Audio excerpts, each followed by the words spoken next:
Well, it's Thursday morning. I know you're happy about it. I am. Actually, I don't care. All days are alike to me. The only days that are different in the coronavirus are the days when I go to church, and all the other days are kind of the same. I want to talk to you today about something. I'm gonna wax poetic here and say the question of the day is to meet or not to meet. That is the question. Of course, I mean to meet as a church or to not meet as a church. Those are big questions. We're right now in the middle of the coronavirus thing, and hopefully we're seeing it. We're at the back end of it for the summer. This morning on the Facebook, I saw that there was some guy testifying before the Senate or Congress. I can't remember which it was. I think his name was Dr. Bright, and on the heels of Dr. Fauci yesterday, I guess, saying that he felt like that in the wintertime that the COVID was going to come back with a vengeance because that's the flu season, and because the COVID and the flu are similar in the way they work, uh, it's going to be back in the fall. So if that's true or not, it's everybody's best guess. It's everybody's best guess. My biggest fear right now is as I look out the window, I see a lot of wind and it's kind of humid and warm and wet, and which in Oklahoma can mean a tornado could pop up. So let's talk about this issue of whether or not churches should meet or not. All right. Now, here's a little history of what's been going on. In early March, I was talking to one of my friends in Ohio. We were talking about the coronavirus, and I guess it was making its way uh, to his place over there in Ohio, and he was, and for the last couple of days, Mark Dever or Dever, I never can remember which. Although I have his books and appreciate his ministry, I just can't remember how to say his name. Sorry, Pastor Mark. Brother Pastor Mark. He always says Brother Pastor. I think that's cool. So he had been tweeting out for a couple of days these excerpts of something he'd been reading about the Spanish flu in Washington, D.C. And I guess that was his way of letting us know, hey, this is what I'm thinking about. He seems to do this. He seems to do this. He tweets out things he's thinking about without really commenting about it, just tosses it out there. Then you're really not surprised when he says something, when he makes a decision. So my friend and I talked about it. He said, what are you going to do? Are you going to shut down your services or make adjustments? I said, we'll probably just keep having church for whoever wants to come out. If people want to come, they can come. We're not going to beat anybody up about it. And that's what we are about everything at our church. We don't beat anybody up about anything. We believe in liberty and freedom, and we don't beat you up about what you wear. We don't beat you about all. I mean, we're very laid back. In the words of some of our friends who are serving the Lord in the United States Army, who are originally from originally from Russia, they say they're very chill, very chill about some stuff. So that's us, the Chill Church, Chill Baptist Church. That's a good name, isn't it? Chill Baptist Church. Of course, a lot of Baptist churches should be called Uptight Baptist Church, but we're Chill Baptist Church. So, anyway, back to the issue. Uh, that same day, Pastor Dever, he said that they were going to cancel all their services for a month. And my friend, he rang me up and was like, Dan, did you hear that? I said, no, but okay. And then like the next day, my friend made the same decision. And, the reasoning behind it was sound in my opinion. There was this wanted to protect people. Uh, most churches have pretty healthy populations of senior citizens, and senior citizens are the people who are in danger, really in danger. Most of the people who died in Oklahoma from the COVID-19 so far have been people who are over 50, and like 99, I think 90% of those have been persons over 60, over 65, and that's a big number. That's the majority of most churches, sadly, in this day. Which kind of tells us something else about what's going on in the world.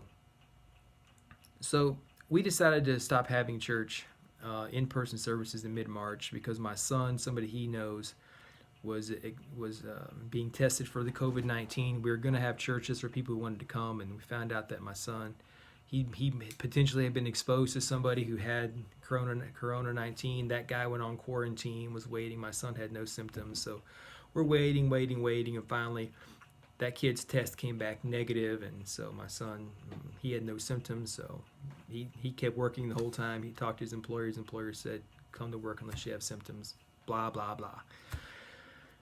But because we had been exposed potentially, all this potential, we told everybody at the church what had happened in a private text message, and said, everybody just stay home, we'll live stream. And that's the way we did it from March until May 3rd. May 3rd, we started meeting back together. We didn't try to make any adjustments even after we found out the kid was negative, because by that time the governor and then our local official here had said there should be no groups larger than 6 getting together. And so we did all, we just complied, and we did it for 2 reasons. One, we wanted to respect the authorities. We're not trying to thumb our nose to government and tell them, we think you're stupid or whatever. We didn't view it as an overreach on their part. And the second reason really was because we love each other. I didn't want to come to church as a pastor who could be a carrier of the COVID and hand it off to Gerald and Randy and Steve and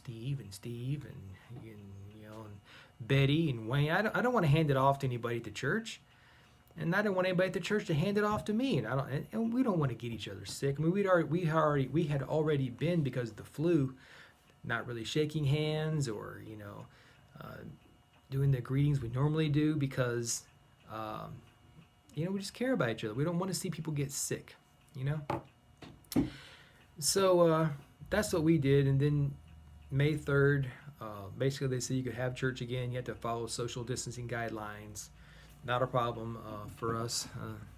We adjusted our services accordingly. Less singing, only singing 2 songs, an opening hymn and a closing hymn, giving a sermon.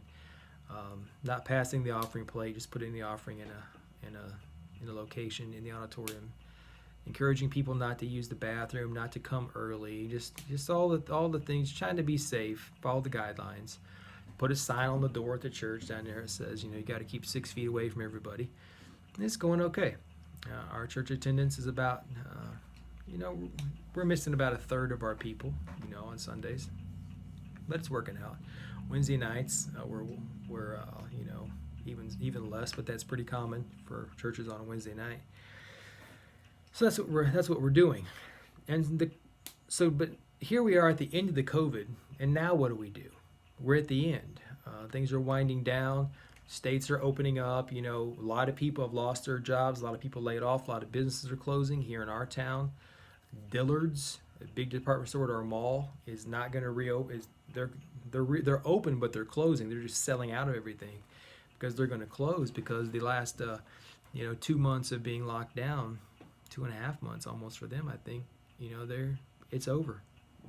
Whatever surpluses they were riding, the margins must have been pretty close for them anyway. They had to cut. Dillard's is cutting the fat. That store is going away. They're talking about our Penny store is going to probably be shut down.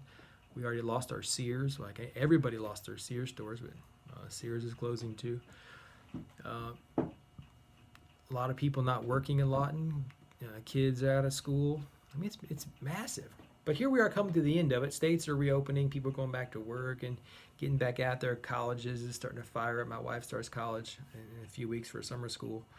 And there's kind of 2 extremes now as we're reopening. There's this far extreme to one side of the resistors who are church. I'm just talking about churches, right? I'm just talking about churches, because that's basically my business. That's my field. Churches way to the right who, when I say way to the right, I mean I am a very right person. I'm a very right-wing conservative kind of person. When I say, but I'm not anti-government. I'm not anti-law. I want to be a law-abiding Christian. So there's these group of pastors and churches who are way to the right, and they build buildings without inspections and permits, and they don't file site plans. They don't give 2 hoots about the government, and they don't have any respect for institutions that God ordained, in my opinion. So that's the right. And then you have the far left side of it. And when I say left, I mean, it's not bad to be, you know, left on some things, in my opinion. But those churches basically say, yeah, the government's the boss. You just do what they say, always comply, never speak up, just keep your head down and follow the line. And then you have people who are in the middle. And I think that's where most of the people that I know and interact with, and most of my friends, are going to be middle of the roaders, where they're trying to maintain their obedience to the government while exerting their dissatisfaction. I was just watching on Facebook earlier. Some people that I know, some friends of mine, acquaintances, are at a big rally in North Carolina where they're calling upon the governor of the state to change things so they can meet together. And you know, they're very serious about it. They're kind, and you know, in some states there's kind of a wholesale opposition by certain power drunk people to try to say you can't talk about God here or there, and that's wrong. In America, we can talk about anything we want, anywhere we want. And some of these officials, they forget that just because it's cool to be politically correct and not talk about God, politically correct ain't the law. The law is say what you want whenever you want, and if it hurts somebody's feelings, what can you do about it? I mean, if they get their feelings hurt, it's too bad. I mean, sometimes the truth hurts your feelings. You know, it just does. I'm not trying to hurt people's feelings, but sometimes we are. Sometimes you can be inflammatory. And so as you think about these two extremes, you know, the right, the left, and then the middle, think about what Paul says to Timothy in 1 Timothy. I had this marked. In 1 Timothy, Paul says, I exhort therefore that first of all supplications, prayers, and intercessions, giving of thanks be made for all men, for kings, and for all that are in authority, that we may lead a quiet and peaceful life in all godliness and honesty. It seems to me like the people who are the far righties, they run their mouth all the time. They run their mouth. And look, man, the squeaky wheel does get the grease, but sometimes the squeaky wheel gets removed. You know what I'm saying? And these guys here are always yakety, yakety, yakety. There's a bullseye on us already as Christians, but when you yakety, yak, yak, yak, you just make that bullseye bigger and bigger and bigger, and it's much easier to hit you. And you know, people need to learn to shut up. Let me read this from the NIV. It says, this is a dual version Bible. It says like this: I urge then, first of all, that request, prayers, and intercession and thanksgiving be made for everyone, for kings and all those in authority, that we may live peaceful and quiet lives in all godliness and holiness. I mean, the point is we want to live a quiet, peaceable life. We don't want to get in conflict with the government and the rulers. We want them to leave us alone, and you know, we leave them alone. And so I don't hear too much talk about that. Let's be the quiet, peaceable people. Now, how should we feel about these other churches? Last night on the Twitter, there's some kind of a hullabaloo. I don't know exactly what it was. I wasn't paying attention to it. Churches who are not meeting still are being criticized by churches who are meeting, and they're you know, you're a weenie because you're not having church, and you know, and the other side is saying you're a weenie, you're a meanie, back and forth. But you know, how should I feel about another church in some other state or right across the street who is doing things differently than I? How should I feel about them? It doesn't matter how I feel about them. It doesn't matter what I think about them. And they don't need to know my opinion. I'm not the boss of them. In Romans 14:10, Paul says, what's the Lord? It's the Holy Spirit through Paul, says, why are you judging somebody else's servant? Mind your own business. Mind your own business. And to be honest with you, as a person who's a part of an independent, unaffiliated church, I avoid a lot of heartache by not worrying about what other groups are doing, what other churches are doing, other denominations are doing.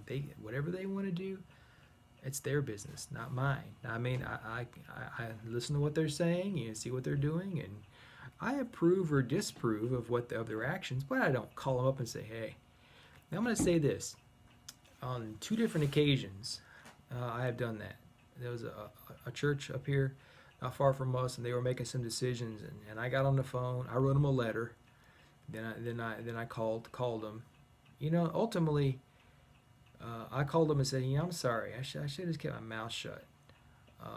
And I thought that some connection we had was a bigger deal than it was, and it kind of went to my head. I was just being a jerk, and I've done that a couple times, and I've realized that's wrong. Those are sovereign churches. I'm a sovereign church. Let them do what they want to do, and if I don't want to play ball, if I don't want to play ball with them, then I won't. But I don't have to try to change them or get them to correct their ways. If they ask me my opinion, that's one thing. But they didn't ask me. Although they did ask me about one thing one time, and that may have been what made me think I could say that. Now, I'm a Baptist, and so that means I believe in soul liberty. And other churches can do what they want to do. If you want to call another church a name, I want you to think of what you're doing. You're calling some other body of Christ. You're beating them up. Maybe if they don't believe the gospel, I say beat away. But if they believe the gospel, if you are brothers in arms, if they're in the family of God, leave them alone. I mean, who cares what they do? You just do what you need to do, and leave people alone. And now, I'm sorry this is taking me so long to get out of my to talk about, but I want to talk about the this attitude towards churches. I was talking with a pastor here locally last week, and he asked me how I felt about the attitude of the government towards the churches in our area. I said, hey, I don't feel oppressed. And he's like, I don't either. And I said, I don't feel oppressed because churches have been told not to meet. Soccer, baseball, I mean, everything you can imagine has been anything that's people getting together for entertainment or fun has basically been shut down. I was playing basketball 3 nights a week with guys at the YMCA. They shut that down. Swimming, my daughter's on a swim team, shut down. If my other daughter was still playing volleyball, that would be shut down. I mean, soccer, everything is shut down. Churches and all extra sporting events have been shut down. Now the stores have still been open because people got to buy stuff. You got to buy. We had a situation here in Lawton where the mayor said that Walmart couldn't sell anything but food and beverage and medicine, which meant you couldn't buy a package of underwear if you needed some. And that really ticked a lot of people off when he said you can't buy a shirt, you can't buy pants, you can't buy shoes. It really kind of ticked people off, and so that didn't last very long, thankfully. Thankfully, I forgot what I was saying. So the stores stayed open because those were viewed as essential. And then you had there's this cry still going on, are churches essential or not? And the grievance, the salt in the wound for churches has been, you can go to Walmart or you can go to the liquor store, but you can't go to church. And why are those things considered essential? And I think that really tells us something. It's revelatory about the whole situation in America, because the way the government, especially our local governments, view it, from my perspective, from what I'm seeing, it looks like they see a church assembly and a soccer game or a football game or a graduation ceremony as being equivalent. You know what I mean? A bunch of people getting together to sing hymns and hear a sermon is viewed with the same respect as a soccer game. Now, soccer games are treated with respect. They have rules, they have uniforms, it's structured, they have times, they have schedules, and those are viewed as equal with churches. And I think that's because the powers that be, some more, some less, view church as entertainment. View church as entertainment. Soccer is entertainment. It's leisure. It's something that's fun. It's an amusement, and they view churches as being the same way. Now, there are churches that are almost complete entertainment. There's one church here locally that I watch them on Sunday morning. Sometimes their Facebook live stream, and it is extremely entertaining. I mean, it's really it's fun to watch. They have the music is really great.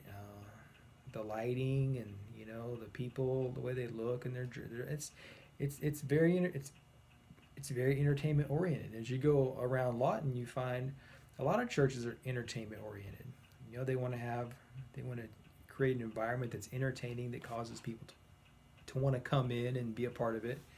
And so on some levels, some churches are they've said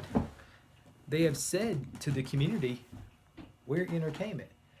And this has been going on now for, I don't know, probably my whole life, probably since the mid 80s. I was born in 1978, and so probably in the mid 80s is when this entertainment type of thing really kicked off. And it's the thing. The biggest church in most places is going to be the most entertaining church. The smallest churches in your area are going to be the churches that are not about entertaining. And sometimes churches are small because they're just ratty, old, nasty groups of people, and that's why they're small. Some churches are small because they don't do the entertainment. So that's why you see the government saying, soccer out, baseball out, churches out, because they see them as the same. And it's the fault of some churches for that.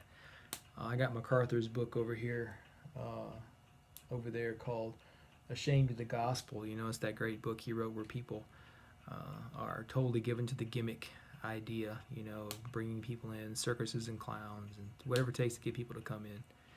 And so that's why you have that attitude.